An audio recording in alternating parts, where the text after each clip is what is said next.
com os destaques do Rubro Negro, o Atlético, com Alexandre Senechal. Nada de mato, gente. Vamos falar como é que funciona a preparação do Atlético nessas semanas cheias. O Atlético que chegou à sua 5ª semana de treinamentos completa, só com jogos no final de semana. E a gente vai trazer uma fala aqui do preparador físico do Atlético, explicando o trabalho que eles fazem lá no CT do Caju. E o Coritiba continua se movimentando no mercado. Os destaques do Verdão com ele, Júlio Rutz. No aguardo pela chegada de reforços, o Coritiba segue focado no trabalho de intertemporada. E diretoria, comissão técnica e o elenco alviverde estão alinhados ao projetar o nível de competitividade do Campeonato Brasileiro. Paraná Clube apresentou mais um reforço. Os destaques do tricolor com a Mariana Becker. O Paraná anunciou oficialmente o 5º reforço da temporada. O volante Everton, de 30 anos, estava no futebol goiano e chega em definitivo ao tricolor. O UEFA investiga a Barcelona por escândalo de arbitragem. Os destaques da opinião. Boa tarde, Felipe Dalk. Boa tarde, TT. Esses escândalos de arbitragem cada vez mais notórios no futebol mundial no geral e também escândalos de apostas, tudo envolvendo essas situações tem acontecido e muito no futebol mundial, não só no futebol brasileiro como a gente está vivendo. E você, a partir de agora, já pode participar da nossa enquete. Hoje a gente quer saber quem você acredita que vai para a final, FC Cascavel ou Operário? Participa, entra no nosso YouTube Jovem Pan Grupo RIC para você participar, dar o seu voto. Já já a gente atualiza os resultados parciais dessa enquete. 12:03. A melhor resenha do rádio. Bate pronto Curitiba. Bom, e a gente começa falando do Rubro Negro com o Alexandre Senechal. Tá aí chegando cada vez mais perto o jogo de volta da semifinal. E a preparação tá a mil, não tá, Ale? É verdade, TT. Boa tarde a você, aos meus colegas aqui no estúdio, pessoal da técnica e, claro, ao nosso ouvinte sempre da Jovem Pan News FM Curitiba, tanto no rádio no 107.1, como também no nosso YouTube Jovem Pan Grupo RIC. Preparação a mil, TT, preparação dos sonhos, né? O Atlético com 6 semanas cheias desde o Carnaval. O Atlético não jogou no Carnaval, nós só tivemos o jogo do Curitiba naquele final de semana, um jogo que havia sido adiado. Então o Atlético tá tendo várias semanas cheias de preparação, tem conseguido mostrar isso em campo, né? Mantém a invencibilidade, se mantém invicto no Campeonato Paranaense com o melhor aproveitamento do futebol brasileiro em 2023. E a gente vai falar daqui a pouquinho, um pouquinho mais sobre essa preparação, explicar como é que funciona, como é que é a intensidade, como é que funciona esse trabalho todo do CT do Caju. Tem uma fala bem legal do Gustavo Porto, o preparador físico do Atlético. E é o sonho, né? Você ter tanto tempo pra trabalhar, você ter essas semanas cheias pra poder chegar num calendário que vai apertar, né? O Atlético estreia na Libertadores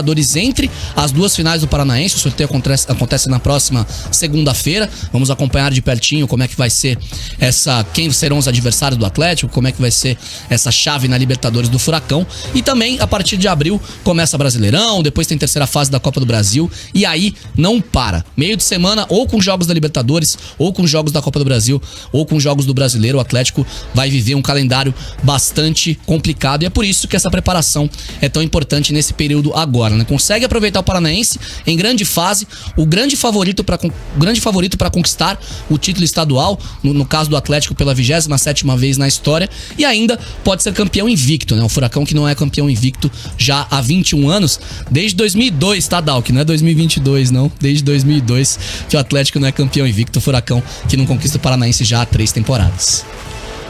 E aí, Dalk? O Atlético esse ano entrou com o objetivo, né? Tudo bem que o tricampeonato do Atlético foi um pouquinho diferente, né, do que tá acontecendo agora, porque os 2 primeiros títulos do Atlético foram ganhos por times sub-23, né? O Atlético tinha aquela metodologia de utilizar um time alternativo e alguns atletas do elenco profissional que ganhavam chances. Jogadores, às vezes, que estavam esquecidos. Por exemplo, teve um ano que teve o Pierre, né, volante, que já estava para aposentar quase. O Emerson, zagueiro também, que jogou muito tempo no Coritiba, né? Teve um ano do Marquinho, que ex-Fluminense, ex-Roma, né?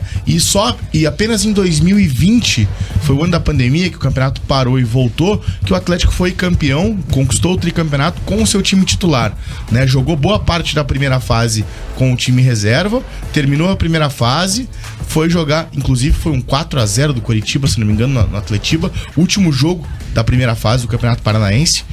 E daí o Atlético voltou a jogar as quartas de final com o time principal, porque naquele ano ainda podia inscrever quanto quisesse, né? E esse ano o Atlético entrou com uma mentalidade de vamos ser campeões estaduais. E eu acho que isso vai fazer o Atlético ter um início de temporada melhor, mais tranquilo, porque o calendário não tá tão apertado, né? Então, o primeiro jogo que o Atlético vai ter que fazer fora o campeonato estadual é justamente a estreia da Libertadores. Vai ser entre as finais, vai apertar um pouquinho, mas o Atlético teve o descanso em todo esse tempo. Então eu creio que está sendo bastante importante para o Atlético ter esse planejamento, porque apesar de estar jogando aí, vai pro 16º jogo, né, Ale? Vai pro 15º. Fez 14 jogos, isso, 13 vitórias e um empate. Então vai pro 15º jogo com uma tranquilidade muito grande de ter descansado bastante. Então eu acho que tá sendo bastante proveitoso pro Furacão nesse momento.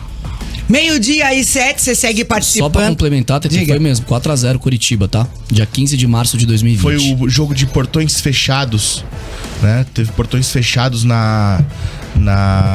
Couto Pereira, porque foi o primeiro jogo, né, em que as federações se movimentaram contra a pandemia e tiraram os torcedores, né, do estádio. Foi uma rodada que praticamente todo o Brasil teve portões fechados e o Coxa fez um 4-0, né? E daí quando voltou, o Atlético voltou já com o time titular, tanto que a final ganha com gols de Nicão e gol do Kelvin no Couto Pereira. Os dois gols já nos acréscimos, né? Os dois gols já nos acréscimos. Desse jogo, vendo de casa por conta da pandemia. O Atlético fez 1-0 no jogo de ida, o Coxa fez 1-0 no jogo fez o de gol volta. na ida, o Coxa fez o gol com o Sabino. Isso, naquele jogo. Aí acabou levando o empate no finalzinho, um balaço do Kelvin de longe, e daí o Nicão, numa falha do goleiro Muralha, né, que foi tentar sair jogando no desespero ali, não é nem uma falha, porque era um desespero, já faltava 3 minutos, o Nicão deu uma cobertura ali e acabou fazendo o gol.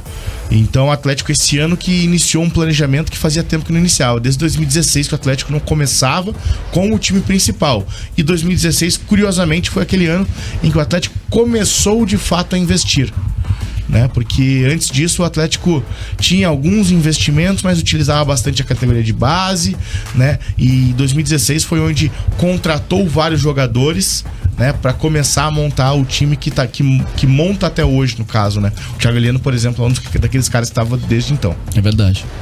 O nosso ouvinte atleticano Lucas Pedro tá falando aqui sobre um possível anúncio amanhã de uma nova camisa do Furacão. Talvez hoje, viu? Porque eles acabaram de postar no Twitter um videozinho curto dos jogadores olhando a camisa. Nossa, essa é bonita, é diferente e tal, com a Umbro marcada junto. Então o anúncio pode sair ainda hoje dessa nova camisa que faz tanto tempo que o Atlético não lança, né? Um modelo diferente. A gente já falou, né? Três temporadas já aqui, né, com a mesma camisa. Então o anúncio deve sair hoje. A gente tava na expectativa também, mas pelo visto faz 8 minutos agora que o Atlético publicou. Na hora que a gente entrou no ar, o Atlético publicou esse videozinho curtinho, um vídeo bem curtinho dos jogadores vendo essa camisa nova. Deve sair ainda hoje. Sobre reforço, ainda não temos informação de reforço pintando, pelo menos não agora, né? Chegou o William Bigode. O Atlético teve até uma resposta do Matos para um torcedor na rede social ontem, acompanhei ali, que ele disse que só oportunidades de mercado. E é uma informação que a gente já tinha trazido aqui também no Bate Pronto, né? O Atlético não fará loucuras, entende que o elenco tá pronto, tá bem montado pra temporada, o elenco que é vice-campeão da América, né? A gente sempre ressalta isso. Trouxe algumas peças, né? O Fernando pela saída do Abner, mais um zagueiro com Kaique Rocha. Agora o William Bigode, já que perdeu o Vitinho, que também não tem o Vitor Roque, né? Vitor Roque na seleção, fugiu o nome aqui. Vitor Roque na seleção, Vitor Roque que deve ser negociado na janela do meio do ano. E ainda tem o Arriagada, né, Dalk? Que não jogou muito ainda, só 3 partidas, né? Nem 90 minutos em campo ainda. Um jogador que, por enquanto, não faz parte dos planos na questão de ser titular, de ter sequência, né? Apenas um jogador de elenco, um jovem que o Atlético aposta no futuro.